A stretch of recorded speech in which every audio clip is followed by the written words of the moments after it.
Detail means it has the information. The information is there. Explanation means the details are explained, or whatever it's talking about is detailed and explained. Everything that's in the Quran that it mentions is detailed, has information, and explained information about all that it talks about.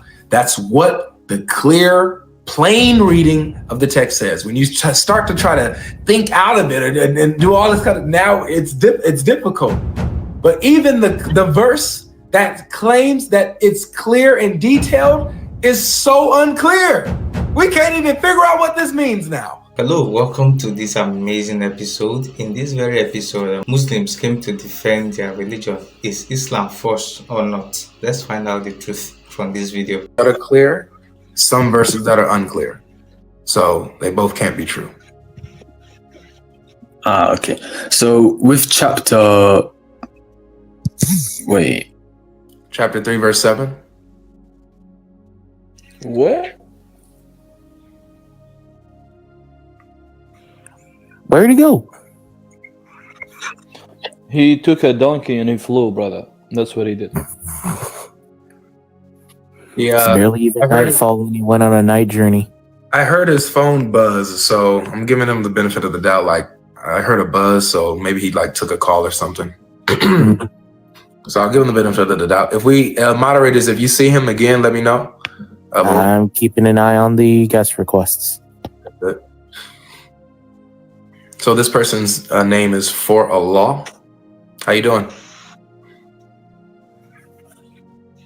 Hello. Hi.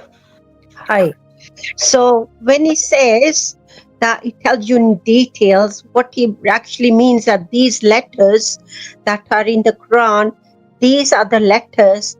These are not part of the Quran which are explained in stories. So these are just a few letters that, like Alif, Lam, or Mim. The particular letters is actually telling you the details of the letters.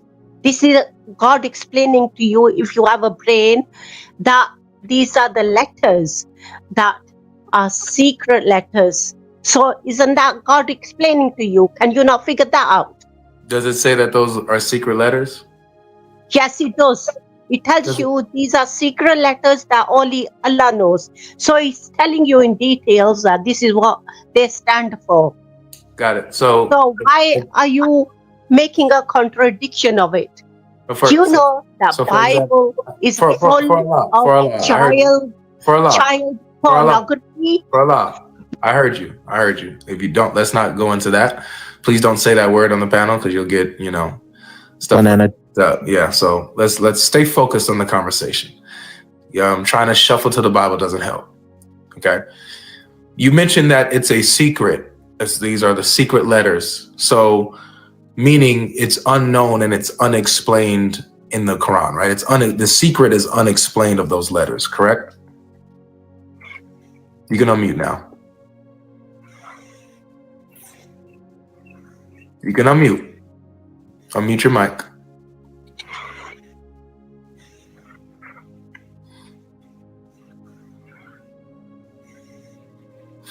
Honestly, I think she's a waste of time anyway. Right. So the secret is unexplained. Is that correct? Why you turn me off? Because you started to shuffle. I don't like the Muslim shuffle. Not in the mood for it. So the secret of the letters is unexplained, correct? No.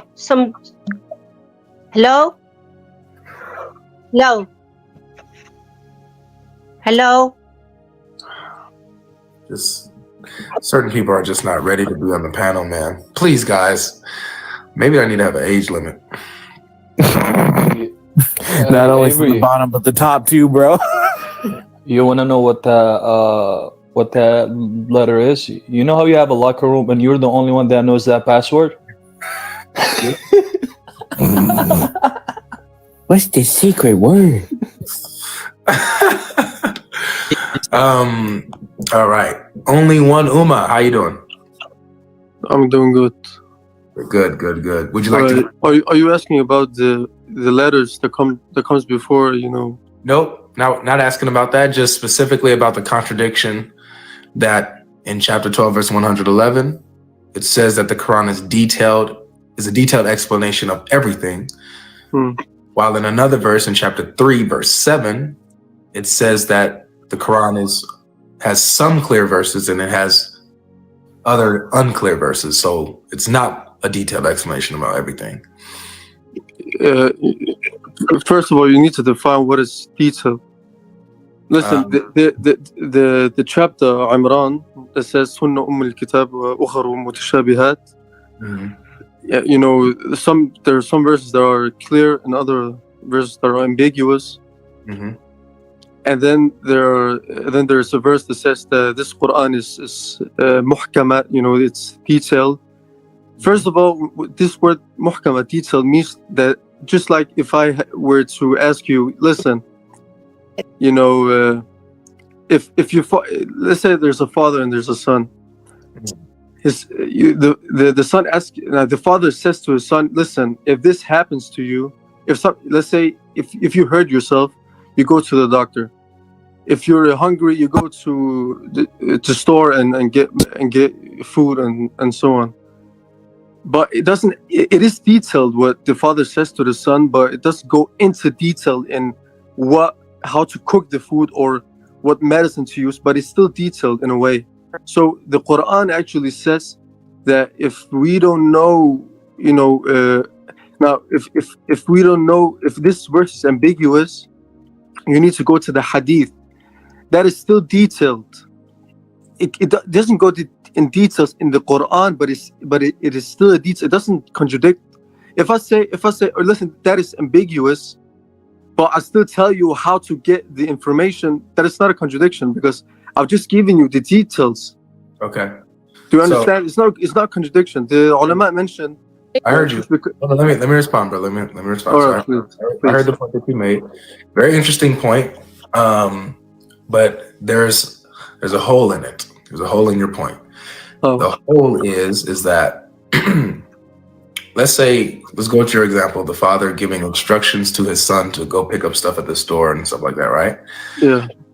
The father, in your example, never made the statement, my instructions are fully detailed and explained about everything that you're supposed to do, right? There's no problem with that because he doesn't say that. He just gives him instructions. But someone else can come and be like, what store? What food do you want him to pick up? You know what I'm saying? He didn't give those details. He just gave him certain ambiguous instructions. So it's ambiguous. Now, here's the real problem. The problem is that the Quran says that it's a detailed explanation about everything. So if the Quran, for example, is saying a believer, go to this particular country to pray and do the Hajj or whatever, right? It should be very detailed. Where is that? What country is that? That's this area. Okay, boom. You know, what is the Hajj? It tells you what that is. Boom, right? It gives you that detail. So, but that's another. The fact that the Quran is detailed about everything, but then says that there's some clear verses and then some unclear verses, that shows that those two statements cannot coexist. No, listen. Okay, you argue that is a contradiction, right? A contradiction is something that cannot be true at the same time, right? Correct. For me to see if it's a contradiction, you need to define what is detail mean. What if the Quran the Quran doesn't say ambiguous? It says mutashabihat. The word mutashabihat. What does that mean? That means there are verses that need further explanation. That, for instance, so mutashabihat means similar. Okay. Like mutashabihat. Yeah. So. Yeah. Thank you for correcting. So we need to define these words because for example, if I said to you that 2 + 2 = 5, then you would think, oh, there's a contradiction. But if I really meant that 5 is that symbol of the 4, then it wouldn't be a contradiction. You understand what I'm saying? We need to define these words. I don't see the problem here. I don't see how. For instance, there's a very famous story of an imam, right? Imam, he invited a rabbi Jew, to his house, and actually the rabbi Jew made the same argument that you made. He said that the imam answers him, yeah, of course it has. And then the rabbi says, all right, how did you make this dish? He invited him to food.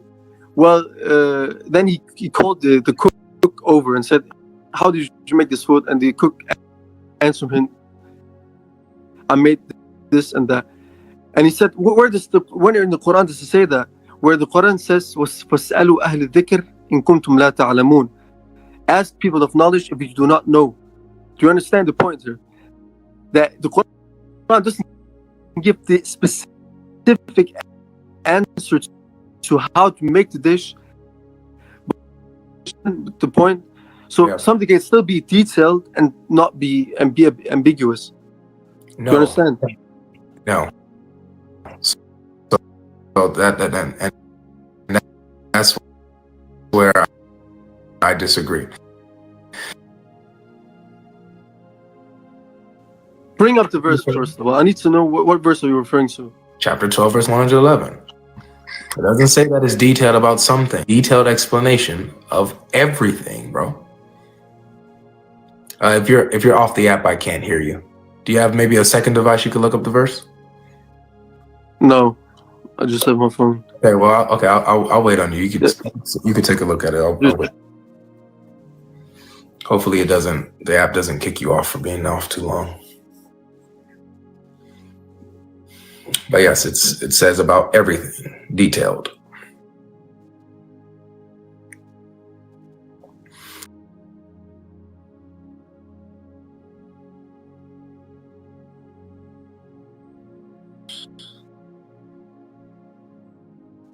Detail meaning it has the information that's there.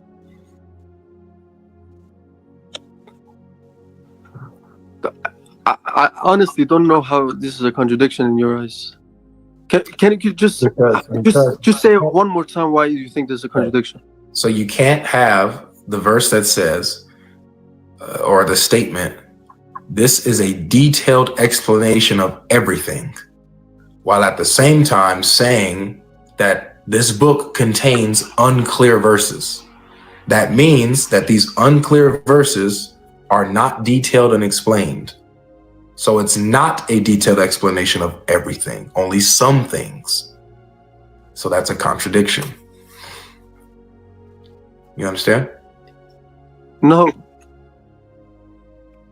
Just repeat that. Just repeat that. You want me to repeat it? Yeah, one more time. Yeah, please. Okay. So the Quran says that it's detailed explanation of everything. Yeah. So that means that everything that the Quran talks about, it's a full detailed explanation of it. Yeah. That means that there would not be any. No. What you said explanation of it doesn't say that. That's what it says. It doesn't say the explanation of it. It says as the detail. It says in the verse. I have it right here. That it has the details of everything, and you said the explanation of it. Doesn't say that. Explanation of everything. Chapter 6, verse 114 says the Quran is a full explanation, a full detailed explanation. Yeah, so, and so what's the problem? So the problem, I don't see how it's a contradiction. I'm showing you. The problem is that if you have unclear verses, that means that there aren't full details. If there's unclear verses, that means that there are details that is lacking. So it's not detailed about listen. All right, fine. Listen, a contradiction is something that cannot be true at the same time. Correct. Something can be ambiguous and be detailed. I've just given you the example of something that is not totally true and by definition is ambiguous and can still be detailed, like the father, son, and the imam given it can still be true. So it's not a contradiction. It's not. Maybe. So my point is, bro, the example that you gave me showed that it was detailed about some of the things, but not all of the things. You understand? This verse says it's detailed about all of the things, not just some, all of it. Yeah. So that's where the problem. Wait. All right, fine. When I say everything, even in English, I can say this as well. If I say, "Oh, bro, listen, you know everything," do I really mean everything? That's not what he's saying, bro. He's telling you that there is this ayah that tells you everything is explained and detailed. Everything is explained in detail. Okay, and there's another verse that says, okay, no, it doesn't say that. It says the opposite way. Okay, do you get what I'm saying? Okay, there's this one that is saying this, and there's the other one that is saying the opposite way. This is a contradiction, clear contradiction in the Quran, brother. I don't know how you're trying to justify this, but it's not working, trust me. It's by appealing to ambiguity. And this is what always happens. What's the Quran is a detailed explanation of everything. Define detail. Define everything. Define child. This is the stuff that we have to deal with all the time. We know what definitions mean. No, that's what it is. Sometimes I can say a word and you think, oh, I need the definition of that because we might not mean the same thing in that context. So I need a definition. Even the word kulha, kul in Arabic doesn't always mean everything. No. Stop. You better get there right now. No. Wait. Kul means everything. You cannot say kul does not mean everything. Stop lying. Look, I caught you slipping. Just lie. Hold on. Only even in Assyrian, Aramaic, kul or kulle means everything. Exactly. Listen. If I say everything, even in English, if I say everything, and before that I've made, for example, there's a verse in the Quran, وَكُلُّ شَيْءٍ أَحْصَيْنَاهُ فِي إِمَامٍ مُبِينٍ, right? Even the word kulha is specified. It doesn't say everything, like in general, every single thing to the atom. It doesn't mean that. So in that wait, only one. In that statement, it's detailed. That word is explained in detail. That's not what happens here in this Quran. The Quran says that it is a detailed explanation of everything. No other detail added to everything. So it means everything. Yeah, you have one of two choices. It's either everything or Allah is miscommunicating in 7 or 8 different verses where he's using hyperbolic language for some reason, which is very deceptive. It's either everything or not everything. A or not a, friend. Exactly. Listen, I can say everything as in every single thing, or I can say everything in this box. But you're not Allah. Listen, brother, listen. I can say everything as in everything, like everything that exists, or I can say everything that exists in this box. All right, everything still has. Hold on. This is the same. This is the same in Arabic. So now we don't know what the meaning of detail. We don't know the meaning of everything. I want to ask you seriously. I'm not saying that you don't know the meaning. I got you. But let me ask you this: when you read the verse and the Quran says that the Quran is a detailed explanation of everything, what does that mean? What you mean? What does it mean? It's clear. It says that it is in detail, as in you can get. Why are you laughing? Go ahead, brother. Go ahead and finish. I want to know why he's laughing. Tell me why you're laughing. Because you were asking again. What do I mean by what does it mean? You're asking what does everything mean? What do you mean? What do I mean by detail? What does it mean by everything? And what do you mean by what do you mean? That's why it was pretty funny. All right, fine. I get the humor. This, if in my head, detail is something that has some kind of a either a pattern or a if I don't know how to explain it. How about we just go with the direct meaning of the word and what the verse says. Detail means it has the information. The information is there. Explanation means the details are explained, or whatever it's talking about is detailed and explained. Everything that's in the Quran that it mentions is detailed, has information, and explained information about all that it talks about. That's what the clear, plain reading of the text says. When you start to try to think out of it and do all this kind of, now it's difficult.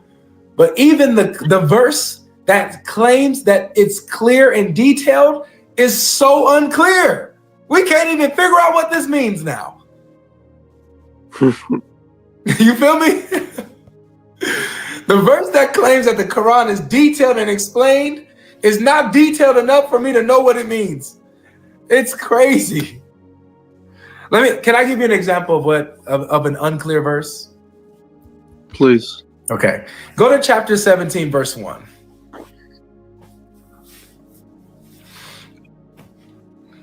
All right, can you just tell me what it says? All right, it talks about the night journey, how Allah took his servant from the sacred mosque to the furthest mosque, and glory be he, and so on and so forth. We don't know if the he is Allah or Muhammad. But anyway, it talks about how his servant was taken from the furthest mosque by night from the sacred mosque to the furthest mosque. You familiar with that? Yeah, of course. Okay. Now, the Quran here mentions a servant that was taken by night. What servant is that? Who is that? From the Quran. It doesn't tell you. It doesn't tell you. We move to the next phrase, the next sentence. From the sacred mosque. Where is that? Which mosque is that? The Quran doesn't tell you. To the furthest mosque. Where is that? The Quran doesn't tell you. So it just mentions this event where Allah took one of his servants, we don't know who, from one place, we don't know where, to another place, we don't know where. You know what I'm saying? It's unclear, it's unexplained. You have to go outside of the Quran to even get the information of what the scholars and what is taught, because the story's in the Hadith and the Tafsir, but it's not in the Quran. The Quran doesn't tell you. No, it's not in the Quran, of course. It's well known in the Muslim. Right, it's well known among the Muslim community, but they don't. But wait. All right, it's not. You're saying that it's unclear because it doesn't mention the person that was brought. It doesn't mention the person or the places he was taken from. Yeah, but that doesn't make sense. That doesn't mean it's unclear. It does, because how do you know what servant is talking about? How do you know it's not Moses? This is what you don't get. It's not unclear if let's say my intention is to clarify something, right? And it doesn't get clarified to you, then it is unclear.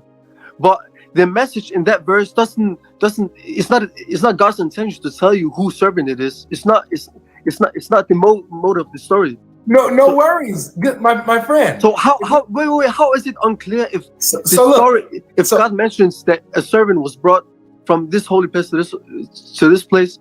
Yeah. But then you say, oh, it's unclear because it doesn't mention the person. That literally means that is so irrelevant. Okay, but listen, whether or not you deem it as relevant, I think it's pretty relevant. Oh, whose servant was taken by God by night? But whatever. You want to say whether it's relevant or irrelevant, that's subjective. We'll go with you. Let's say it's irrelevant who the servant is.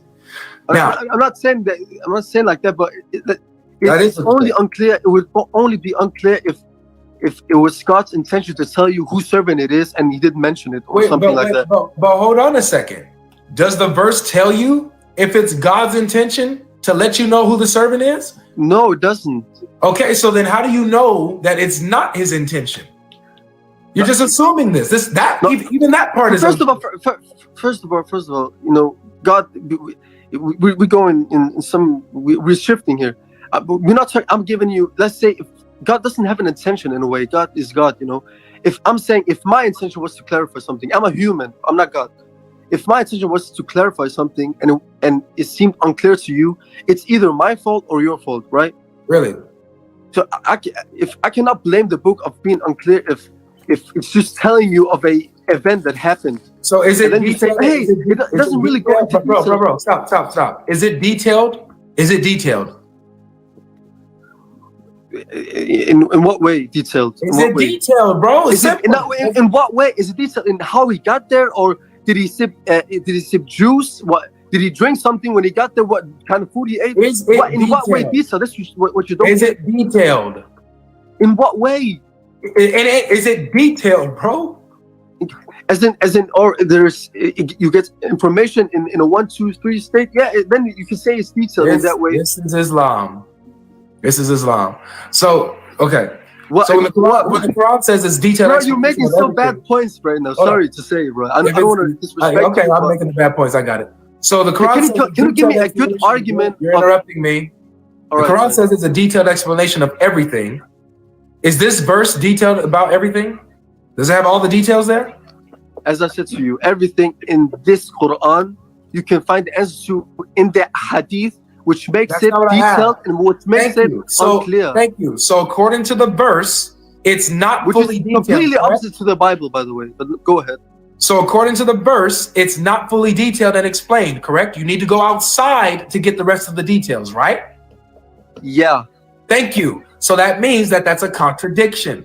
The Quran says it's fully detailed and explained about everything, while we just looked at a verse that is literally lacking detail, that I have to go outside of the Quran to find the details. No, you're doing it. No, listen. The way you explain it, it seems as a contradiction.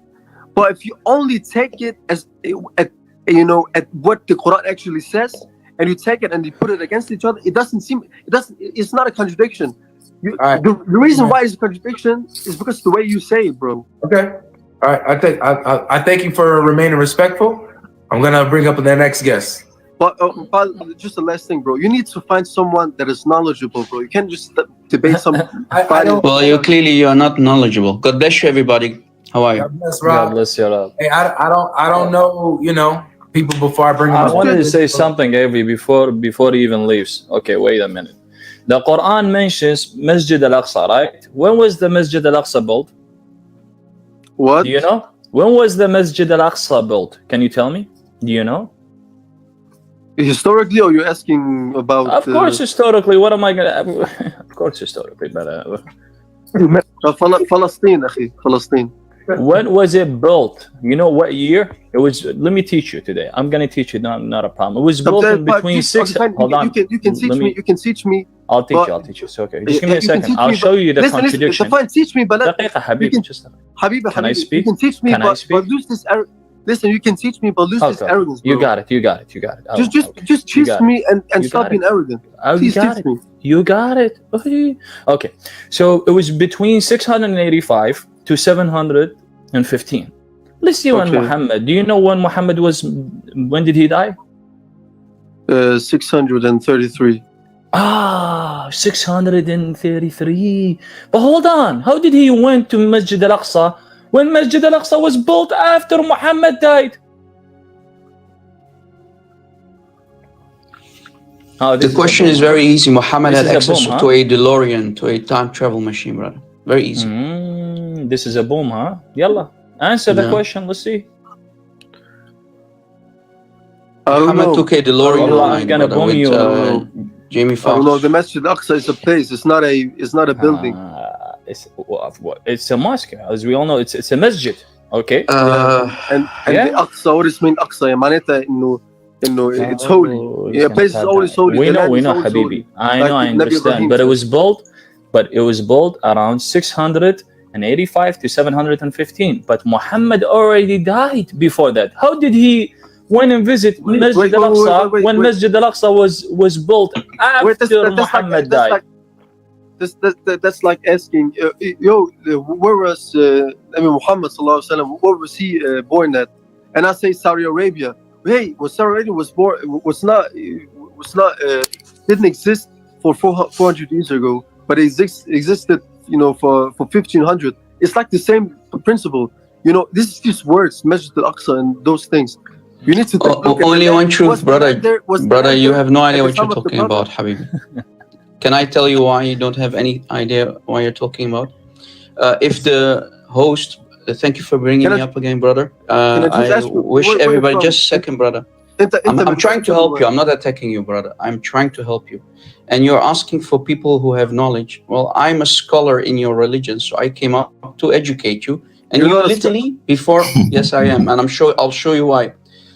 The host, if he can make my screen bigger, and please stop interrupting me. I waited literally for at least 20 minutes to come up, and another 10 minutes for my turn to speak. Everybody, I wish everybody Happy New Year, a blessed and happy, healthy New Year, including our Muslim brothers and sisters in humanity, the Muslims. Muslims, when they say that Muhammad went to Jerusalem, it's a lie, because their sources actually refute that, and here's why. Look, guys, if we go to an authentic hadith, you'll soon see why that's a lie. Here we have a book written by a historian called Akhbar Mecca, which means the news of Mecca, volume 5, by Muhammad bin Ishaq bin al-Abbas al-Faqi, a giant historian in Sunni Islam. If you open this book, we find an authentic hadith on page 66. Look, 66. Here is the hadith, and here in the bottom you can see that the hadith is Sahih, Isnadu Sahih, which means authentic. All right? So hadith number 2850 says, after the after the from, dirgan, as we say in the Arabic, عن محمد بن طارق, from Muhammad bin Tariq, إنه قال اتفقت أنا ومجاهد. Mujahid is the student of Ibn Abbas, the cousin of your Prophet. بالجعرانة. Now, guys, remember, and I will show you also the translation. Remember this place called بالجعرانة, الجعرانة in other words.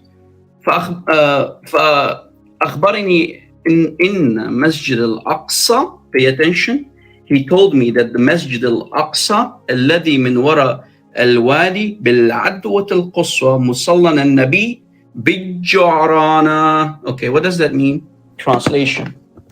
Let me put the translation for everybody.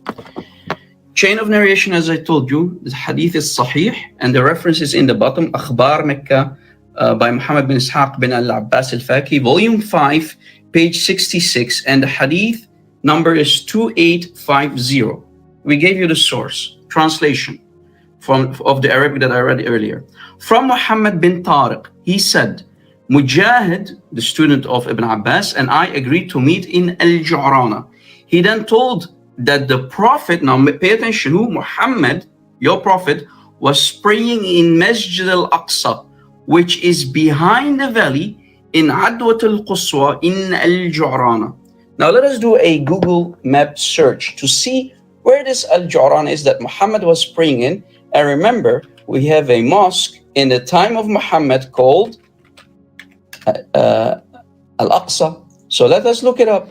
If we go to Google Maps and we type in Mecca, and then we type in Al-Ju'rana, let's see where it is nowadays. Look, guys. Look at this. Watch. Here is Mecca, Saudi Arabia. Just an easy Google map search. Mecca and Al-Ju'rana. It's only a 28-minute drive from Mecca to Al-Ju'rana. So your Prophet never set a foot in Jerusalem. He never flew on a donkey or half donkey, half human type of animal. And so he only went from here all the way to there. He never left the Arabic Peninsula. So what happens is, guys, all of these stories that came at least 200 years later in the Hadith are nothing but fabrications. They are nothing but fabrications, because Muhammad never left the Hijaz, which is the Arabic Peninsula, the area here between Mecca and Medina and whatnot. So this is an authentic hadith. So your Prophet stayed around Mecca and Medina. That's it. And this is an authentic hadith. Again, the source is Akhbar Mecca, volume 5, by Muhammad bin Ishaq bin al-Abbas al-Faqi. And this shows that you Muslims don't know your religion. Let's see if you can refute that, brother. By the way, yeah. This is a big bada boom, by the way. A big bada boom. Yep. All right. That's tough. So, got the contradiction within the Quran and then historical contradiction. All right, we got a lot of people in here. Only one Uma, thanks for coming through, man. Yeah, thanks for having me. Thanks. You're respectful, and you're welcome back anytime. If you want to talk about Christianity next time you come, just come through and you can ask about Jesus being God or crucifixion. Yes, of course, brother. Right. And only one, before you leave, brother, you also were wrong about Ahlul Dhikr. You said these are the people of knowledge. That's a lie. It's not about, in chapter 16, ayah 43, brother. Please, next time, don't misquote your Quran. And I'm trying to help you, I'm not attacking you. Surah An-Nahl, ayah 43. Pay attention, everybody. Godlogic, when they ever talk about the people of the dhikr, 9 out of 10 times is about the Jews and the Christians. And here's my proof. Watch. If I can get the screen again, look, guys, how easy it is to expose any Muslim his knowledge about his religion. It's very easy. Just go to their books. And like brother Godlogic said earlier, we are going only to read. He said it like a half hour ago. Look, chapter 16, ayah 43. Then ask the people of Adh-Dhikr. Now let's see who are the people of Dhikr are. The people. This is, of course, a false translation. But what can you expect? Chapter 16, ayah 43. To prove my point, here is Ibn Kathir. Who are people of the dhikr? Look, that you have to ask. فَاسْأَلُوا أَهْلُ الذِّكْرِ. Look, meaning, who are they? The people of the previous books. Boom. So your prophet is commanded, O Muhammad, he is commanded to go to people of the book, people like Godlogic, Sheikh Godlogic, or Imam Rob Christian, or the other mashayikh like King Silva and Albi. So you see, guys, how easy it is to expose their lies. He literally lied about who Ahl al-Dhikr are in context. Here, Ahl al-Dhikr. There, these are the people that your Allah commanded Muhammad to go to, and those are the Jews and the Christians in the 7th century. Boom, boom, big bada boom. Well, that wasn't a lie, though. Probably just a mistake. But yeah. Another mistake on top of another mistake, yeah. All right. Anyways, thanks for coming. You're welcome back next time. Okay? All right, take care of yourself. Can you pick me up? Yeah, I got you. All right. So Rob is here. Silv is here. Hold on a second. Where's Danny? Where's I need where's study the show? Where y'all at, man? About that time. By the way, while everybody joins up, brother Godlogic, to have some nice, what's on the dinner, by the way? What do you have on the menu today? Everything. Everything. Everything is everything. Yeah. By the way, about the Alif Lam Mim in chapter 2, ayah 1, guys, when Muslims say that we don't know what it means, they are lying again. If we go to the tafsir and we see what Ibn Abbas said in tafsir, for example, Tafsir al-Tabari, look. Tafsir al-Tabari fully explains what Alif Lam Mim means. Did you know that? But Muslims don't read their books. That's the problem. This is let me show this one as well, Godlogic, to show everybody that Muslims literally don't read their books. Here is Tafsir al-Tabari. Tafsir al-Tabari for chapter 2, ayah 1. Alif Lam Mim. We go down. We go always to Ibn Abbas, because who's better than Ibn Abbas in Islam? Nobody. قال ابن عباس هو اسم الله العظيم. It's the name of Allah. Exactly. Alif Lam Mim is literally the name of Allah. I mean, what is what this do you expect about their religion, bro? What a beautiful man, my brothers and sisters. Outright embarrassing. Rab Christian, my brother, may Allah reward you with McLaren, my brother. Brother, may Allah open your chest for the truth, brother.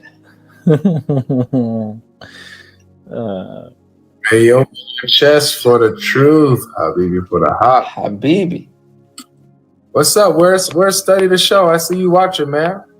You're not feeling coming up. I need you, man. Why you stalking? Where's Danny at? I need Danny up here. Where's Ahmed X Muslim? Let me text him. Hold on. Our boys. Shall I try to find him? Let's see. It's got me upset. I'm about to look like this right now. Exactly. You better not get on my bad side. Malik is on timeout. Out for lying. Does that mean everybody should buckle up from now, or what's the? Yes, everybody should buckle up. Oh boy, we going for a ride. Everybody should buckle up. Hello, we need at least 1,000 people watching, bro. Guys, everybody destroy the like button or wherever you want to call it these days, and share the link. Share. Tap the screen. It was almost up there. Now, before we go ahead and I allow my brothers to unleash with their favorite sources of Quran verses and tafsir and hadiths, I'm going to say this right now. For the Muslims who enjoy coming here because you enjoy seeing conversation, you enjoy seeing dialogue, and you enjoy the respectful conversation and the respectful dialogue, and you're comfortable here. You feel like, people have a space to talk and stuff like that, where there's none of the cursing and things of this nature. You're always welcome. But this next section is going to be very uncomfortable for you, and here's why. Your Muslim brothers and sisters last night were doxing my mother. They put my mother's picture on a live. They put my mother's full name on a live. Really? Yep. Wow. They did the same with King Silv and his parents and his sister, his siblings. So, same Muslims. Chris Claus as well. They did the same with Chris Claus. They mocked the Holy Spirit. My name too. They mocked Jesus. They mocked the Father. They mocked the Bible. They mocked our apostles Paul and the rest. And so this is a special segment of our favorite sources in Islam that we're going to bring out. We're not. Man, I'm not going to go easy now. After what I just heard, after what they tried to do to all of you, my precious brothers and sisters, trying to dox you. Oh man, you are forcing me, Godlogic now. Huh? Yes, I am. Yeah. I'm forcing you. Okay. So, for the Muslims that I respect, talk to your brothers and sisters because this is on them. Your Quran in chapter 6, verse 108 says, do not mock their gods, lest they mock Allah in return. So because the Muslims disobeyed the Quran, they are going to reap the repercussions that the Quran warns them about. And this is what's going to happen. The thing is, we're just going to do what, Rob? What we're just going to do? Oh, boy. We're just going to read, huh? Oh, boy. We're just going to read. That's we're it. We're just going to read. Exactly. We're not going to commentate. We're not going to put our own thoughts in. We just going to read. Can we laugh? We can laugh. We can do some laugh. Yeah, you can laugh, bro. We're going to clown because all we're going to do is read. That's it. Brother. Oh, brother. We're going to be doing more than the prophet because he couldn't read or write. So, but for the Muslims that are usually respectful and you watch my live streams, I encourage you to leave if you do not want to feel uncomfortable. I'm telling you this now. Because your Muslim brothers and sisters not only mocked our God, mocked our apostles, but also put our brothers and sisters, parents and family members, faces and names on the live stream, this is the result and this is how we respond in kind. Go ahead and take it away, fellas. Can I start? Start, Robert. I'll be the second one. I'll go next. I'll go next. I will go next. This is going to be cooking time. Do you want me to show? Do you want me to show the part where he talked about? Because you didn't mention this, where he talked about unaliving us. Oh yeah, AZ talking about it. The Ummah was together. They would unalive us and all that kind of beautiful Islamic information. You know. Can I show it? No, don't, because it might flag. No. I got a question. Should we draw straws or should we try the camel milk version or the camel pea version of beer pong? I say rock paper scissors. Whoever wants to go first. Let's see. I'm going to win anyway. I got it. You don't need to try. Yeah. All right, well, I'm wrong. Unload. Guys, buckle up, please. Buckle up. If no kids, I hope there is not going to be kids around, please. If there are kids, I don't know. please. Yeah. Because after what I heard, you guys trying to dox my brothers and sisters. Oh boy. Watch what I'm going to do to your prophet, Muslims. Just watch. Let me clear his throat. Let me clear my throat. This is what happens. Yeah. Mind if we my background big screen for this? Oh yeah. Is that Momo? Oh yeah. Let me clear my throat. That's that white brother. Yeah, that white man leaning on that white man leaning. that pasty white man. Oh boy. Yeah. That's that leaning white man. No. Yeah. Man.